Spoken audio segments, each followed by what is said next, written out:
ঈদের মাসে ২৩ দিনে প্রবাস থেকে ২০৫ কোটি লাখ ডলার পাঠিয়েছেন প্রবাসীরা। এর মধ্যে শুধু ২৩ জনই এসেছে ১৩ কোটি ৮০ লাখ ডলার। বাংলাদেশ ব্যাংক সূত্রে এ তথ্য পাওয়া গেছে। হঠাৎ রেমিটেন্স তথা প্রবাসী আয়ের গতি বেড়ে যাওয়া নিয়ে নানা আলোচনা শুরু হয়েছে ব্যাংক খাতে। কেউ কেউ বলছেন অনেক আগেই পাচার করে নেওয়া অর্থ এখন প্রবাসী আয়ের নামে দেশে ফিরিয়ে আনছেন, আর প্রবাসী আয়ের বিপরীতে ব্যাংকগুলোর কাছ থেকে উচ্চ দর পাওয়া যাচ্ছে। দেশে ডলার সংকটের মধ্যে বৈদেশিক মুদ্রার রিজার্ভ বা মজুদ বাড়াতে বিদেশ থেকে অর্থ আনতে নানা পদক্ষেপ নিয়েছে বাংলাদেশ ব্যাংক। এর ইতিবাচক প্রভাব পড়েছে প্রবাসী আয়, এমন ধারণা অনেক ব্যাংকারের।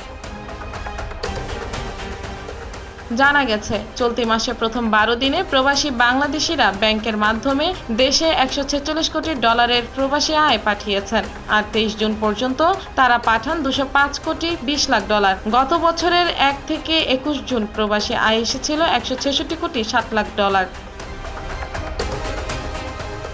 বিশ্বের বিভিন্ন দেশে থাকা প্রবাসীরা সাধারণত ঈদের সময় দেশে থাকা আত্মীয় স্বজনের কাছে বছরের অন্য মাসের তুলনায় বেশি প্রবাসী আয় পাঠিয়ে থাকেন। এবারের কুরবানির ঈদ উপলক্ষেও এর ব্যতিক্রম হয়নি।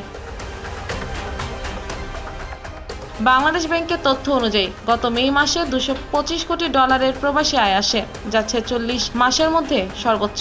তার মানে গত মাসে গড়ে প্রতিদিন প্রবাসী আয় আসে ৭ কোটি ২৫ লাখ ডলার, আর চলতি মাসের প্রথম ২৩ দিনে গড়ে প্রতিদিন এসেছে ৮ কোটি ৯২ লাখ ডলার। গত মাসের তুলনায় চলতি মাসে দিনে গড়ে প্রায় ১ কোটি ৬৭ লাখ ডলার বেশি প্রবাসী আয় এসেছে। ব্যাংক কর্মকর্তারা বলছেন, গত মাসে বাংলাদেশ ব্যাংক এক লাফে ডলারের দাম ৬০ টাকা বাড়িয়ে ১১৭ টাকা নির্ধারণ করার পর বৈধ পথে প্রবাসী আয় আসা বেড়েছে, যার প্রভাব দেখা গেছে গত মাসে। চলতি মাসেও এখন পর্যন্ত প্রবাসী আয়ে ঊর্ধ্বমুখী ধারা চলছে, তবে নথিপত্রে ডলারের দাম ১১৭ টাকা হলেও ব্যাংকগুলো ১১৮ থেকে ১১৯ টাকা দরেও প্রবাসী আয়ের ডলার কিনছে। যে ব্যাংক ডলারের দাম যত বেশি দিচ্ছে, সেটি প্রবাসীদের কাছ থেকে তত বেশি ডলার পাচ্ছে। এসব ব্যাংক অবশ্য বেশি দামে অন্য ব্যাংকগুলোর কাছে ডলার বিক্রি করছে, এতে আমদানিকারকদের বেশি দামে ডলার কিনতে হচ্ছে। মাঝে মধ্যে বাংলাদেশ ব্যাংকও এসব ব্যাংক থেকে ডলার কিনে বৈদেশিক মুদ্রার রিজার্ভ বাড়ায়।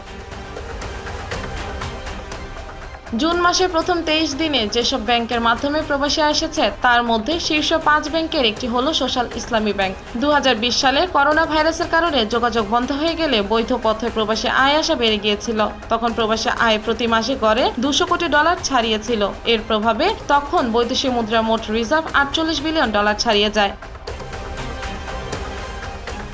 ২০২২ সালে রাশিয়া ইউক্রেন যুদ্ধ শুরুর পর ডলার সংকট শুরু হয়, ফলে মোট রিজার্ভ কমতে কমতে এখন ২৪ বিলিয়ন ডলারে নেমে এসেছে। তবে প্রকৃত রিজার্ভ ১৩ বিলিয়ন ডলার।